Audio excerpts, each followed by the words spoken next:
Hi Manjummel boys ആണ് ഇന്നത്തെ വീഡിയോയുടെ ചർച്ചാ വിഷയം. അല്പം ലേറ്റായിട്ടാണ് ഞങ്ങൾ ഈ വീഡിയോ ആയിട്ട് വന്നിട്ടുള്ളത്.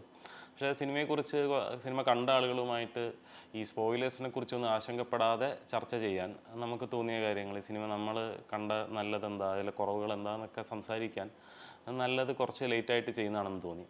മഞ്ഞുമൽ ബോയ്സ് പോലെ വളരെയധികം സ്വീകരിക്കപ്പെട്ടൊരു സിനിമ ഇത്തരത്തിൽ ഒരു ഒരു റിവ്യൂ ഇപ്പോഴും ഇതിനൊരു റെലവൻസ് ഉണ്ട് എന്നാണ് ഞങ്ങൾ കരുതുന്നത്. അപ്പോൾ മഞ്ഞുമൽ ബോയ്സ് ഇറങ്ങി അന്ന് തന്നെ, തിയേറ്ററിൽ റിലീസായ അന്ന് തന്നെ കാണുകയുണ്ടായി. ഞങ്ങൾ ഈ പറയുന്ന ഫ്ലിക്സ് ആൻഡ് ടോക്സ് ടീം എല്ലാവരും ഒരുമിച്ച് തന്നെയാണ് ആ സിനിമ കണ്ടത്. സിനിമ കണ്ടു, സിനിമ നമുക്ക് ഇഷ്ടപ്പെട്ടു. പക്ഷേ ഒരു ഓവർവെൽമിംഗ് ആയൊരു സിനിമയായിട്ടൊന്നും തോന്നിയില്ല. ഒരുപാട് ഇമ്പ്രൂവ് ചെയ്യാനുള്ള, കുറേ കൂടി നന്നാക്കാമായിരുന്നൊരു സിനിമയാണല്ലോ, ഈ പ്രതീക്ഷിച്ച അത്ര ഈ സിനിമ വന്നില്ലേ എന്നുള്ള തോന്നലുകളൊക്കെ ആയിട്ടാണ് സിനിമ കണ്ടിറങ്ങിയത്. പക്ഷേ ഈ സിനിമ വലിയ രീതിയിൽ നമ്മളെ അത്ഭുതപ്പെടുത്തിക്കൊണ്ട് വലിയ രീതിയിൽ ഹിറ്റായി, വലിയ രീതിയിൽ സ്വീകരിക്കപ്പെട്ടു. കേരളത്തിൽ മാത്രമല്ല, കേരളത്തിന് പുറത്തും മഞ്ഞുമൽ ബോയ്സ് ചർച്ച ചെയ്യപ്പെട്ടു. തമിഴ്നാട്ടിൽ ഈ സിനിമ വലിയ വിജയമായി. അപ്പം ഇത്തരത്തിൽ മഞ്ഞുമൽ ബോയ്സ് എന്തുകൊണ്ടാണ് സ്വീകരിക്കപ്പെട്ടത് എന്നുള്ളതാണ് ഞങ്ങൾ ആദ്യം ഈ വീഡിയോയുടെ ഭാഗമായിട്ട് ചർച്ച ചെയ്യാൻ ആഗ്രഹിക്കുന്നത്. ചിലപ്പോഴെങ്കിലും ചില സിനിമകൾക്ക് അതിൻ്റെ കലാപരമായ ന്യൂനതകൾ അല്ലെങ്കിൽ പരിമിതികളെയൊക്കെ മറികടന്നുകൊണ്ട് അത് ഉയർത്തിപ്പിടിക്കുന്നൊരു ഹോണസ്റ്റി അല്ലെങ്കിൽ അതിൻ്റെ ഒരു ഫിലോസഫിയൊക്കെ ജനങ്ങളെ കൊണ്ട് ഏറ്റെടുപ്പിക്കാൻ സാധിക്കാറുണ്ട്. ഒരു വലിയ മാസുമായിട്ട് കണക്ട് ചെയ്യാൻ പറ്റാറുണ്ട്. അങ്ങനെ സാധിച്ചതാണ് മഞ്ഞുമൽ ബോയ്സിൻ്റെ വിജയത്തിൻ്റെ ഏറ്റവും പ്രധാന കാരണം. നമ്മൾ നോക്കുകയാണെങ്കിൽ ഇപ്പോൾ മഞ്ഞുമൽ ബോയ്സ് ഉയർത്തിപ്പിടിക്കുന്ന ഒരു ഫിലോസഫി എന്താണ് ആളുകൾ അതിലേക്ക് ആകർഷിച്ചത്, ഒരുപാട് ചർച്ച ചെയ്ത് തന്നെയാണ്. അതിലേറ്റവും പ്രധാനം ഒന്ന് സാക്രിഫൈസാണ്. ഒരു മനുഷ്യൻ മറ്റൊരു മനുഷ്യന് വേണ്ടി സ്വയം ത്യാഗം ചെയ്യാൻ തയ്യാറാവുന്നത്. പിന്നെ രണ്ട് മനുഷ്യർക്കിടയിലുള്ള വലിയ ആത്മബന്ധം, വളരെ ശക്തമായ ആത്മബന്ധം, ഒരു സ്നേഹം, സൗഹൃദം. മൂന്നാമത്തത് ഒരു വലിയൊരു സാഹസികത, അതായത് അമാനുഷികമെന്ന് തോന്നുന്ന, അതായത് അത്ര എളുപ്പത്തിൽ മനുഷ്യന് സാധ്യമല്ലാത്ത ഒരു സാഹസികത, അത് തരുന്ന ഒരു ആവേശം അല്ലെങ്കിൽ അതുണ്ടാക്കുന്ന ഒരു അഡ്രിനാലിൻ റഷ്, അതിൻ്റെ ഒരു ഉദാത്തത, ഇതൊക്കെ തന്നെ എന്ത് ചെയ്തിട്ടുണ്ടാവാം, ഈ സിനിമയ്ക്കകത്ത് ശക്തമായി പ്രവർത്തിച്ചിട്ടുണ്ട് എന്നുള്ളത് ഒരു യാഥാർത്ഥ്യമാണ്. അതുപോലെ തന്നെ ഈ സിനിമ കമ്മ്യൂണിക്കേറ്റ് ചെയ്യാൻ ശ്രമിക്കുന്ന വർക്കിംഗ് ക്ലാസ് ആയിട്ടുള്ള മനുഷ്യരുടെ ഒരു വർഗ്ഗബോധത്തിൻ്റെ ഒരു കരുത്തും കൂടെ ഈ സിനിമയിലെ ആളുകളെ ആകർഷിച്ച ഒരു ഘടകമാണെന്ന് തോന്നുന്നു. അതായത് ഈ സിനിമയുടെ തുടക്കത്തിൽ നോക്കിയാൽ നമുക്ക് കാണാം, അത്ര അട്രാക്റ്റീവ് ആയിട്ടുള്ള, നമുക്ക് ഇഷ്ടപ്പെടുന്ന തരത്തിലുള്ള വളരെ ലവബിൾ ആയിട്ടുള്ള ആളുകളല്ല ഈ സിനിമയുടെ ആദ്യ ഭാഗത്ത് ഈ സിനിമയിലെ നായകന്മാരെ കാണിക്കുന്നത്. നമ്മളെ വെറുപ്പിക്കുന്ന രീതിയിലുള്ള ബിഹേവിയറുള്ള, അത്ര ആൾക്കാരെ ഇറിറ്റേറ്റ് ചെയ്യുന്ന, ആ സിനിമയിൽ തന്നെ മറ്റ് കഥാപാത്രങ്ങളാണ്. ഇവന്മാരുടെ കൂടെ ഞങ്ങൾ ടൂറിന് പോകാൻ പറ്റില്ല, അടിയായിരിക്കും, ബഹളമായിരിക്കും എന്നൊക്കെ ഇവരുടെ തന്നെ ചില സുഹൃത്തുക്കൾ പറയുന്നുണ്ട്. അപ്പോൾ നമുക്ക് അറിയാം ഇവർ ടൂറിന് പോകുന്ന സമയത്ത് ഇവർ ബിഹേവ് ചെയ്യുന്ന രീതിയിൽ നിന്നൊക്കെ നമുക്ക് അത്ര ലവബിൾ അല്ലാത്തൊരു പേഴ്സോണയാണ് ഇവർക്ക് വേണ്ടി ക്രിയേറ്റ് ചെയ്യുന്നത്. പക്ഷേ ഇത്തരത്തിൽ ഒട്ടും ലവബിൾ അല്ലാത്ത മനുഷ്യരുടെ, അല്ലെങ്കിൽ നമ്മൾ വിചാരിക്കുന്നത് നമ്മൾ ഒരു ഒരു മധ്യവർഗ ബോധത്തിൻ്റെ അല്ലെങ്കിൽ ഒരു എലീറ്റ് ബോധത്തിൻ്റെ മുകളിൽ നിന്ന് നമ്മൾ താഴേക്ക് ഇങ്ങനെ നോക്കിക്കാണുന്ന മനുഷ്യരുടെ, അതായത് ഇവർ തല്ലിപ്പൊളികളാണെന്നോ കൊള്ളില്ലാത്തവരാണെന്നോ ഒക്കെ കാണുന്ന ആ ഒരു ബോധത്തെ ഒരൊറ്റ സെക്കൻഡിൽ അല്ലെങ്കിൽ ഒരു പ്രത്യേക മൊമെൻറ്റിൽ ഈ സിനിമയിൽ സംവിധായകൻ എന്ത് ചെയ്യണം, തിരിച്ചിടുകയാണ്. അതായത് നമ്മൾ അതുവരെ ഇങ്ങനെ നോക്കിക്കണ്ട ആളുകൾ പെട്ടെന്ന് നായകന്മാരായിട്ട് മാറുകയാണ്.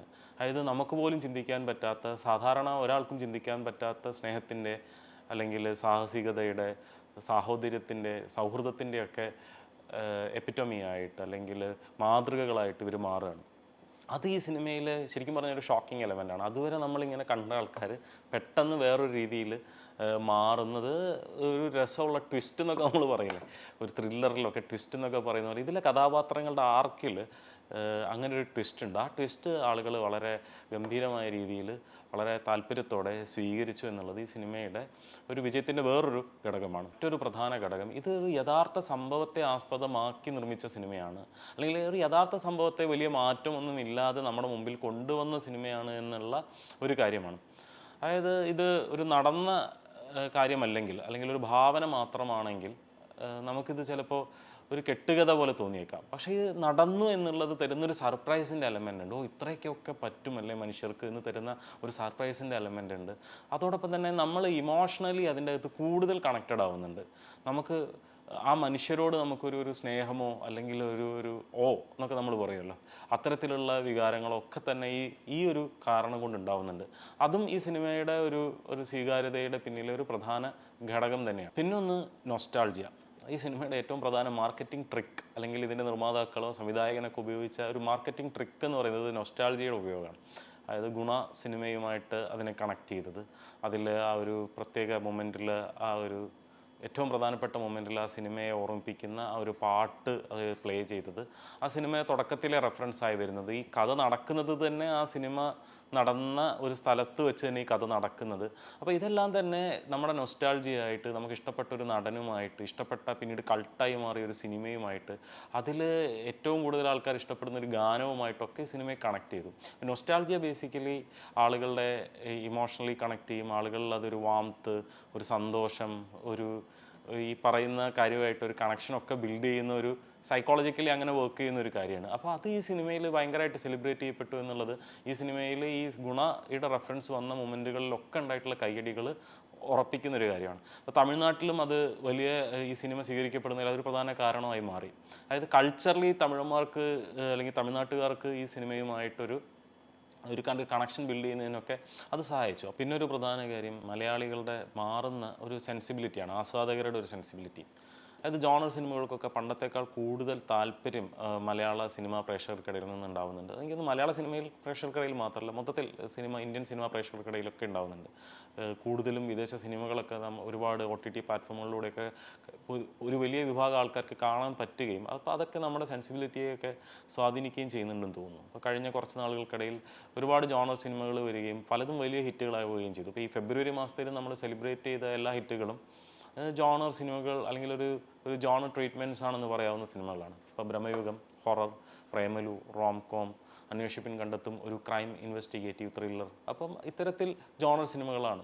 അതുപോലെ തന്നെയാണ് മഞ്ഞുമൽ ബോയ്സ് ഒരു സർവൈവൽ ത്രില്ലറാണ്. അത് കൂടുതലും ഈ പറയുന്ന പോലെ ഒരുപാട് മറ്റ് കാര്യങ്ങളിലേക്ക് പോവാതെ ഈ സർവൈവൽ എന്ന് പറയുന്ന ഒരു ആക്റ്റും അതുമായിട്ട് ചുറ്റിപ്പറ്റിയും തന്നെയാണ് ഈ സിനിമയുടെ കഥയും ഒക്കെ ഉണ്ടാവുന്നത്, അവതരണമൊക്കെ ഉണ്ടാവുന്നത്. അപ്പോൾ ആ അർത്ഥത്തിൽ മലയാളികളുടെ ഈ പറയുന്ന സെൻസിബിലിറ്റി, മാറിയ സെൻസിബിലിറ്റിയും കൂടെ ഇതിൻ്റെ വിജയത്തിൻ്റെ അകത്ത് പ്രവർത്തിച്ചിട്ടുണ്ടെന്ന് വേണമെങ്കിൽ നമുക്ക് പറയാം. മലയാളം പോലൊരു ഇൻഡസ്ട്രിയിൽ അത്ര എളുപ്പത്തിൽ ഉണ്ടാക്കാൻ പറ്റുന്ന ഒന്നല്ല ഒരു സർവൈവൽ ത്രില്ലർ. വലിയ ഇൻവെസ്റ്റ്മെൻറ്റ് ആവശ്യമുള്ള ഒന്നാണ്. അതായത് വലിയ സെറ്റിങ്സ് വേണം, കുറച്ചും കൂടെ വലിയ എഫേർട്ട് ഉണ്ട് ഒരു സർവൈവൽ ത്രില്ലർ നന്നായിട്ട് ചെയ്യണമെങ്കിൽ.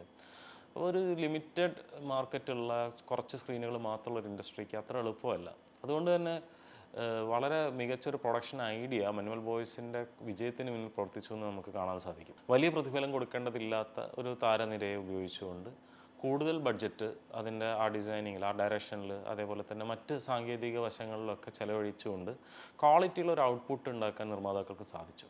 അതും സിനിമയുടെ വിജയത്തിൻ്റെ പിന്നിലൊരു പ്രധാന ഘടകമായിട്ട് പ്രവർത്തിച്ചിട്ടുണ്ട്. ഈ പറഞ്ഞ പോലെ ആർട്ട് വർക്ക് തന്നെയാണ് ഈ സിനിമയുടെ hero. Production designer Ajayan Chalissery തന്നെയാണ് അൺസങ് ഹീറോ. അതിൻ്റെ കൂടെ തന്നെ ആ അൺസങ് ഹീറോസിൽ ഒരാൾ ഷൈജു ഖാലിദുമാണ്, ഈ സിനിമാറ്റോഗ്രാഫേഴ്സിൽ ഒരാളും. പക്ഷേ ഈ സിനിമ ഇറങ്ങിക്കഴിഞ്ഞപ്പോൾ എനിക്ക് തോന്നുന്നു ആക്ച്വലി ഇത്രയും ദിവസത്തിനിടയിൽ സിനിമയുടെ അൺസങ് ഹീറോസ് അല്ല, സിനിമയുടെ ഹീറോസായിട്ട് തന്നെ ഇവർ രണ്ടാളും മാറി എന്നുള്ളതാണ്.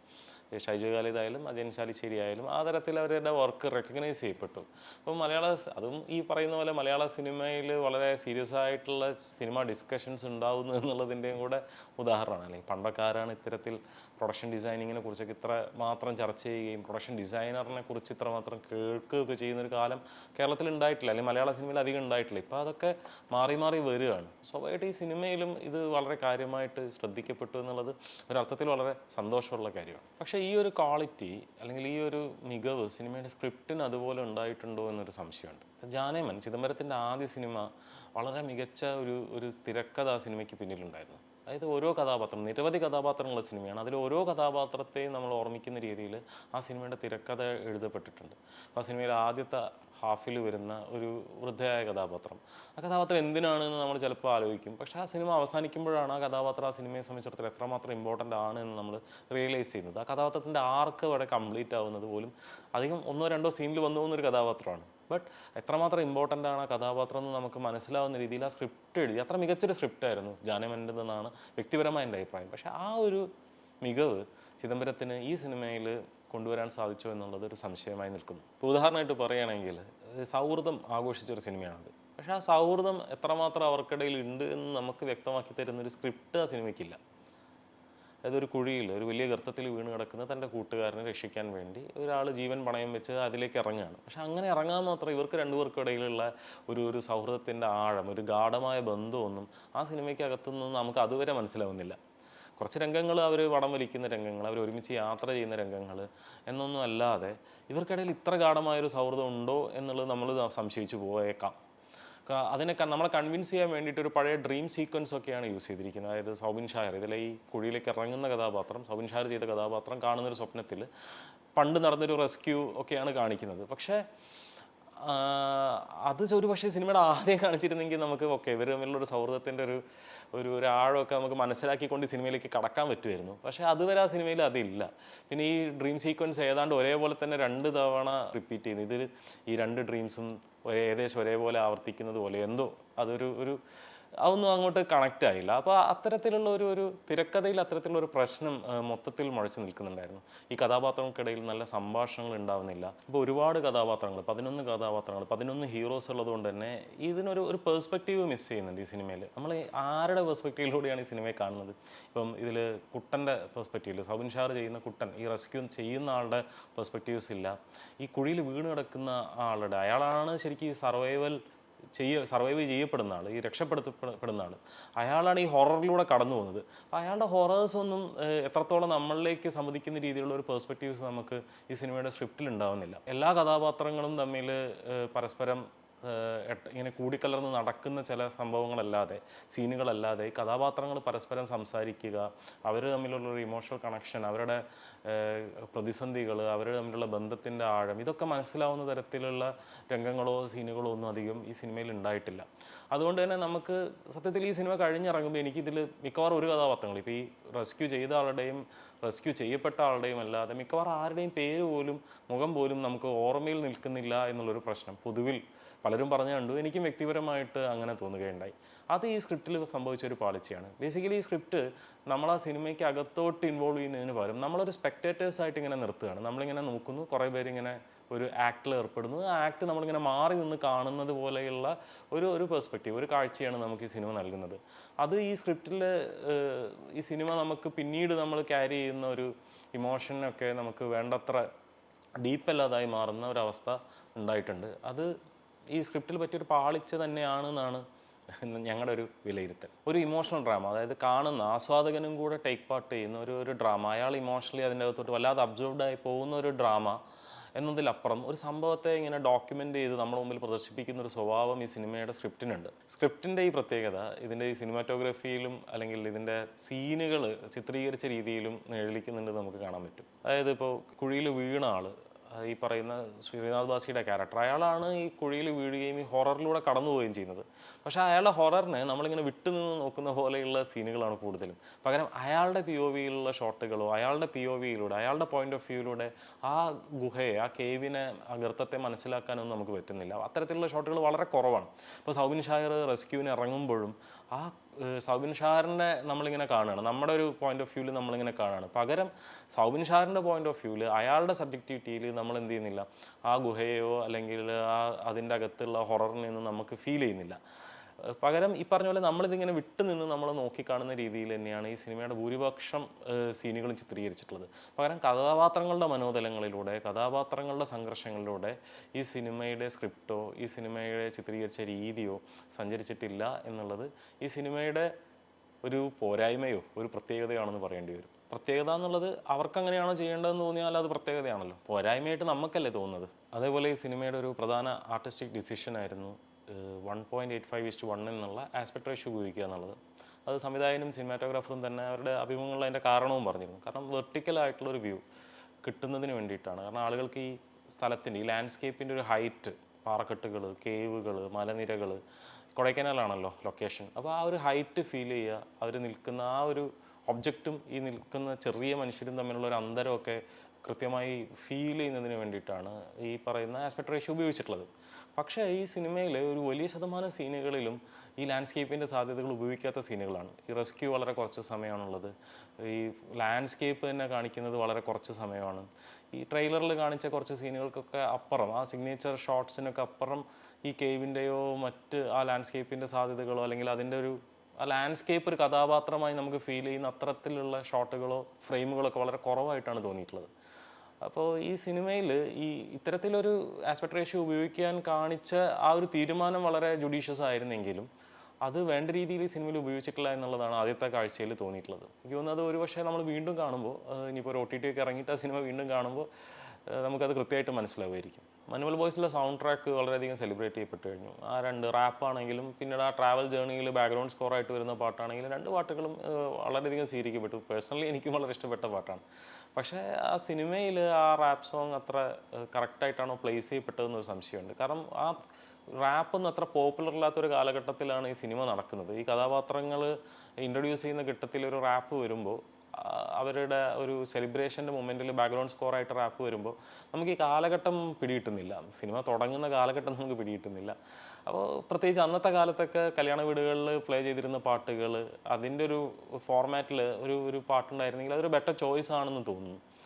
അത്തരത്തിലൊരു കാലഘട്ടത്തെ ഈ പറഞ്ഞ പോലെ കാലഘട്ടത്തെ നമുക്ക് മനസ്സിലാക്കുന്ന രീതിയിൽ മനസ്സിലാക്കാൻ പറ്റുന്ന ഒരു കാര്യത്തിൽ ഒരു വലിയ ശ്രദ്ധ സിനിമയിൽ ചെലുത്തിയിട്ടുണ്ടെന്ന് തോന്നുന്നില്ല പൊതുവിൽ. കുറേ കൂടെ കണ്ടംപററി ആയിട്ടാണ് നമുക്ക് ഫീൽ ചെയ്യുന്നത്. ഇത്രയും വർഷം പഴക്കമുണ്ട്, ഒരു കാൽനൂറ്റാണ്ട് പഴക്കമുണ്ട് ഈ കഥയ്ക്ക് എന്ന് നമുക്ക് അനുഭവപ്പെടുന്നില്ല വേണ്ടത്ര.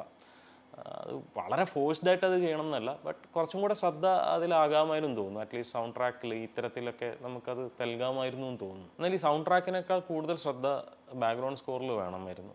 കാരണം ആ ലാൻഡ്സ്കേപ്പ്, അതിൻ്റെ ഒരു ലാൻഡ്സ്കേപ്പ് ഫീൽ ചെയ്യുന്ന തരത്തിലുള്ള ഒരു സൗണ്ട് ഡിസൈൻ, പ്രത്യേകിച്ച് ഈ ഒരു ഗുഹയുടെ ഹൊറർ എന്താണ്, ആ ഗുഹയ്ക്കകത്തുള്ള ഒരു ഭീകരത എന്താണ്, അതിൻ്റെ അകത്തൊരു സൗണ്ട് എന്താണ്, ഒരു സൗണ്ട് എൻവയോൺമെൻറ്റ് എന്താണെന്നൊക്കെ നമുക്ക് മനസ്സിലാക്കി തരുന്ന തരത്തിൽ, അല്ലെങ്കിൽ പ്രേക്ഷകന് അതൊക്കെ എക്സ്പീരിയൻസ് ചെയ്യാൻ പറ്റുന്ന തരത്തിലൊരു സൗണ്ട് ഡിസൈൻ ഉണ്ടായില്ല. പലപ്പോഴും ഈ ദൃശ്യങ്ങൾ വേണ്ടത്ര നന്നാവുമോ എന്നുള്ളൊരു സംശയം കൊണ്ടാണോ എന്നറിയില്ല, ബാക്ക്ഗ്രൗണ്ട് സ്കോർ വളരെ ലൗഡായിട്ട് ഉപയോഗിച്ചിട്ട് ഒരു ഇമോഷണൽ ഒരു ഷോക്ക് അല്ലെങ്കിൽ ഒരു എക്സൈറ്റ്മെൻ്റ് ഒക്കെ ഉണ്ടാക്കാനാണ് ശ്രമിച്ചിട്ടുള്ളത് ഈ സിനിമയിലെ മിക്കവാറും സീനുകളിൽ. അത് പലപ്പോഴും ഒരു കല്ലുകടിയായിട്ട് അനുഭവപ്പെട്ടു. കാരണം ഒരു വലിയ സാധ്യത ബാക്ക്ഗ്രൗണ്ട് സ്കോറിൻ്റെ അകത്ത് അല്ലെങ്കിൽ സൗണ്ട് ഡിസൈനിങ്ങിൽ ഉണ്ടാക്കാൻ പറ്റുന്നൊരു സിനിമയായിരുന്നു, അല്ലെങ്കിൽ അങ്ങനെ ഒരു സാധ്യത തുറന്നിട്ടൊരു സിനിമയായിരുന്നു. അതൊന്നും കൂടെ നന്നായി എക്സ്പ്ലോർ ചെയ്തിരുന്നെങ്കിൽ എന്ന് ഈ സിനിമ കണ്ടു കഴിഞ്ഞപ്പോൾ തോന്നിയ ഒരു ആഗ്രഹം അതാണ് ഈ സൗണ്ട് ഡിസൈനിങ്ങിൻ്റെ കാര്യത്തിൽ. അതുപോലെ ഒരു അൺപോപ്പുലർ ഒപ്പീനിയൻ ഉള്ളത്, ഇയാളെ റെസ്ക്യൂ ചെയ്തവർ പുറത്ത് വരുമ്പോൾ ഈ പാട്ട് പ്ലേ ചെയ്യുന്ന ഇതാണ്, കൺമണി അൻപോട് കാതൽ എന്നുള്ള പാട്ട് പ്ലേ ചെയ്യുന്നത്. അത് എല്ലാവരും കൈയടിച്ച് ഭയങ്കര ആഘോഷിക്കപ്പെട്ട സീനാണ്. എനിക്ക് പക്ഷേ അത് പേഴ്സണലി ഒരു ലെറ്റ് ഡൗൺ ആയിരുന്നു. കുറച്ച് പേരൊക്കെ അഭിപ്രായങ്ങൾ ഷെയർ കണ്ടിട്ടുണ്ട്. പക്ഷേ പൊതുവിൽ അത് സ്വീകരിക്കപ്പെട്ടു. പൊതുവിൽ ഈ നൊസ്റ്റാൾജിയ അല്ലെങ്കിൽ റെഫറൻസസ് ഒക്കെ വാരി വിതറുക എന്നുള്ളത് ഇപ്പോഴത്തെ ഒരു മാർക്കറ്റിംഗ് ഗിമ്മിക്കാണ്. എന്തായാലും സ്മാർട്ടായിട്ട് അത് ഉപയോഗിച്ചു, അത് വർക്ക് ചെയ്തു. അത് പേഴ്സണലി ആൾക്കാർക്ക് അത് കണക്റ്റായി. എനിവേ, പക്ഷേ ആ സിനിമയുടെ ഒരു ഫ്ലോയിൽ അത് അത്ര ആപ്റ്റായില്ല എന്നാണ് എൻ്റെ ഒരു വ്യക്തിപരമായ ഒരു അനുഭവം. അതുപോലെ ആ സീനിൻ്റെ ഒരു പുറത്തേക്ക് വരുന്ന സീൻ, അതേപോലെ അത് കുറച്ചും കൂടെ നല്ലത്. ഇതൊരു കുപ്പിയിൽ നിന്നൊരു ഭൂതം വരുന്ന പോലത്തെ, ഞാൻ അങ്ങനെ പറയുമ്പോൾ കുപ്പിയിൽ നിന്നൊരു ഭൂതം ഇങ്ങനെ പൊന്തി വരുന്ന പോലെയായിരുന്നു ഇവർ ഈ പുറത്തോട്ട് പൊന്തി വരുന്ന സീൻ. പറയുമ്പോൾ ആ താഴെ നിന്ന് ഇവർ ഇങ്ങനെ മുകളിലോട്ട് വരുന്നൊരു വ്യൂ, ആ ഒരു പെർസ്പെക്റ്റീവ് കാണിച്ച് ആ വെളിച്ചത്തിലേക്ക് ഇവർ വന്നിരുന്നെങ്കിൽ എന്നൊക്കെ ആഗ്രഹം തോന്നി കണ്ടപ്പോൾ. മേ ബി അത് ചിലപ്പോൾ ഷൂട്ട് ചെയ്യാനുള്ള പ്രയാസം കൊണ്ടാണോ അതോ അതിങ്ങനെ മതി എന്ന് വിചാരിച്ചിട്ടാണോ എന്നറിയില്ല. എനിക്ക് അത് ആ സീൻ ഒട്ടും എനിക്കൊരു വളരെ അമേച്വറായിട്ട് എടുത്ത ഒരു സീനായിരുന്നു. അത്രയും നേരം ആ സിനിമ കൊണ്ടുപോയ ഒരു പ്രൊഫഷണൽ ക്വാളിറ്റി, അല്ലെങ്കിൽ സിനിമാറ്റോഗ്രാഫിയിലൊക്കെ കണ്ട ഒരു ക്വാളിറ്റി, അല്ലെങ്കിൽ സീൻസ് ഉണ്ടാക്കിയ ഒരു പൊതുവിൽ ഈ സിനിമ കീപ്പ് ചെയ്തൊരു ക്വാളിറ്റി ആ സീനിൽ മൊത്തത്തിൽ നഷ്ടമായി തോന്നി. ഈ ഇവർ പുറത്ത് വരുന്ന ക്യാമറ, ആ ഒരു ആംഗിൾ, ആ ഒരു ഫ്രെയിം, അതേപോലെ തന്നെ ഈ പാട്ട് പ്ലേ ചെയ്തത് വ്യക്തിപരമായി എനിക്ക് അത് അത്ര ആസ്വാദികരമായി അനുഭവപ്പെട്ടില്ല. പിന്നെ ഈ സേവ് ചെയ്യപ്പെട്ടതിന് ശേഷം പിന്നെ എന്താണ് ഈ സിനിമയിൽ ചെയ്യേണ്ടത് എന്നുള്ളതിനെക്കുറിച്ചും സ്ക്രിപ്റ്റിൽ വലിയ പിടി ഉണ്ടായിരുന്നില്ല എന്ന് തോന്നുന്നു. ഒരു ബ്ലാങ്ക്നെസ്, ഇനി എന്താ ചെയ്യേണ്ടത്, അത് ഈ കാണുന്ന ആൾക്കാരിലേക്കും അത് പകർന്നു കിട്ടി എന്നാണ് എനിക്ക് മൊത്തത്തിൽ തോന്നിയൊരു അനുഭവം. കാരണം ഈ ഇത്രയും 100 മീറ്റർ താഴെ ഈ മരിച്ചു പോയി എന്ന് കരുതി ഒരാളെ തിരിച്ച് കിട്ടിയിട്ട് ഉണ്ടായൊരു റിയാക്ഷൻ, അവരതിനോട് റെസ്പോണ്ട് ചെയ്ത രീതി, അതിൻ്റെ ലോജിക്കിലേക്കൊന്നും ഞാൻ കടക്കുന്നില്ല. ഇങ്ങനെയാണോ അത് ട്രീറ്റ് ചെയ്യുക എന്നുള്ളതൊന്നും കടക്കുന്നില്ല. ബട്ട് പിന്നീട് അവർക്കിടയിൽ ഒന്നും സംഭവിക്കുന്നില്ല, ഒന്നും കാണുന്നില്ല. ഇവർ തമ്മിൽ പിന്നീട് മിങ്കിൾ ചെയ്യുന്നതോ ഇവർ ആ മൊമെൻറ്റ് ഷെയർ ചെയ്യുന്നതോ, ഇവരിങ്ങനെ ഓടി വരുന്നു, ഇയാളടുത്ത് ഓടി വരുന്ന ഒരു സ്ഥലത്ത് ഇരുത്തുന്നു എന്നുള്ളതിന് അപ്പുറത്തോട്ട് പിന്നീട് അങ്ങോട്ട് ഒന്നും നമ്മൾ കാണുന്നില്ല. പിന്നീട് ഇയാളൊരു ട്രോമയിലേക്ക് പോകുന്നു. അത് കഴിഞ്ഞ് ഒരു സൗബിൻ ഷാഹിറിൻ്റെ കഥാപാത്രം, ഈ കുട്ടൻ എന്ന് പറഞ്ഞ കഥാപാത്രത്തെ ഒരു അംഗീകാരം തേടി എത്തുന്നിടത്ത് സിനിമ അവസാനിക്കുകയാണ്. പകരം ഈ കൂട്ടുകാർക്കിടയിൽ പിന്നീട് എന്താണ് സംഭവിച്ചത്, അല്ലെങ്കിൽ അത് കഴിഞ്ഞിട്ടുള്ളൊരു മൊമെൻറ്റിന് ഒരു ക്ലോഷർ കിട്ടുന്നില്ല, ഒരു ആർക്ക് ഫില്ല് ചെയ്യുന്നില്ല, ഇവരുടെ സൗഹൃദത്തിൻ്റെ ഒരു ആർക്ക് കംപ്ലീറ്റ് ആവുന്നില്ല. അപ്പോൾ അങ്ങനെയുള്ളൊരു കുഴപ്പം ഈ മൊത്തത്തിൽ ഇതിൻ്റെ എൻഡിങ്ങിലേക്ക് വരുമ്പോൾ കുറച്ചും കൂടെ മുഴച്ച് നിൽക്കുന്നുണ്ട് ഈ തിരക്കഥയിലെ കുഴപ്പം. ഇത്തരത്തിൽ ഒരുപാട് നന്നാക്കാമായിരുന്ന, എന്നാൽ ഒരുപാട് നന്നായിട്ടുള്ള സിനിമയാണ്. ഇപ്പോൾ ഈ നമ്മുടെ കുറവുകൾ അല്ലെങ്കിൽ നമുക്ക് തോന്നിയ ന്യൂനതകൾ എടുത്തു പറയുന്നത് ഈ സിനിമ ഒരു വളരെ മോശം സിനിമയാണ് എന്നുള്ള അർത്ഥത്തിലല്ല. പക്ഷേ ഒരു സിനിമയെ വിശദമായി വിലയിരുത്താൻ നമ്മൾ ശ്രമിക്കുമ്പോൾ നമ്മുടെ അറിവ് വെച്ച് ചിലപ്പോൾ തെറ്റാവാം പറയുന്നത്, ചിലപ്പോൾ ശരിയാവാം, ചിലപ്പോൾ തെറ്റാവാം. പക്ഷേ നമ്മുടെ അറിവ് വെച്ച് നമ്മൾ അതിനെ വിലയിരുത്താൻ ശ്രമിക്കുമ്പോൾ ഇത്രയും കാര്യങ്ങളൊക്കെ പറയണമല്ലോ. ഒരു സിനിമ എന്നുള്ള അർത്ഥത്തിൽ മഞ്ഞുമൽ ബോയ്സ് മലയാളത്തിനൊരു പ്രൈഡ് തന്നെയാണ്. കാരണം ഇത്രയധികം ആൾക്കാർ ഏറ്റെടുക്കുന്നു. അതേപോലെ തന്നെ മറ്റ് സംസ്ഥാനങ്ങളിൽ ഈ സിനിമ നല്ല രീതിയിൽ സ്വീകരിക്കപ്പെടുന്നു. അതിലുപരി ഒരു മനുഷ്യത്വത്തിൻ്റെയൊക്കെ ഒരു വലിയ സന്ദേശം ആളുകളിലേക്ക് പകരുന്നു. ഒരു വർക്കിംഗ് ക്ലാസ് യൂണിറ്റിയുടെ മഹത്വം എന്താണെന്ന് നമ്മൾക്ക് കാണിച്ചു തരുന്നു. ഇത്തരത്തിലുള്ള ഒരുപാട് ക്വാളിറ്റി ഉള്ള ഒരു സിനിമയാണ്. മേക്കിങ്ങിലും ഡയറക്ഷനിലൊക്കെ ഈ സിനിമ അച്ചീവ് ചെയ്ത ഹൈറ്റ്സ് മലയാള സിനിമയുടെ കോണ്ടെക്സ്റ്റിൽ വലിയ ഹൈറ്റ്സ് ആണ്. അതൊരു വലിയ നേട്ടമാണ്. അതിലൊന്നും ഒരു തർക്കവുമില്ല. പിന്നെ നേരത്തെ പറഞ്ഞ പോലെ ഇതൊരു സിനിമയെ കൂടുതൽ നമ്മളെ കൊണ്ട് പറ്റുന്ന രീതിയിൽ മനസ്സിലാക്കാനുള്ള, ഫ്ലിക്സ് ആൻഡ് ടോക്സിനെ കൊണ്ട് പറ്റുന്ന രീതിയിൽ മനസ്സിലാക്കാനുള്ള ഒരു ശ്രമമാണ്. ഈ വീഡിയോയെക്കുറിച്ചും മഞ്ഞുമൽ ബോയ്സിനെ കുറിച്ചുമുള്ള നിങ്ങളുടെ അഭിപ്രായങ്ങളും അതേപോലെ തന്നെ വിമർശനങ്ങളും കമൻ്റായി പങ്കുവയ്ക്കുക. നല്ല സിനിമകൾ ഉണ്ടാവട്ടെ. നമുക്ക് ഫ്ലിക്സ് ആൻഡ് ടോക്സിൽ അത് ചർച്ച ചെയ്യാൻ ശ്രമിക്കാം. കൂടെ ഉണ്ടാവുക. പറ്റുമെങ്കിൽ ലൈക്ക് ചെയ്യുക, സബ്സ്ക്രൈബ് ചെയ്യുക. നന്ദി.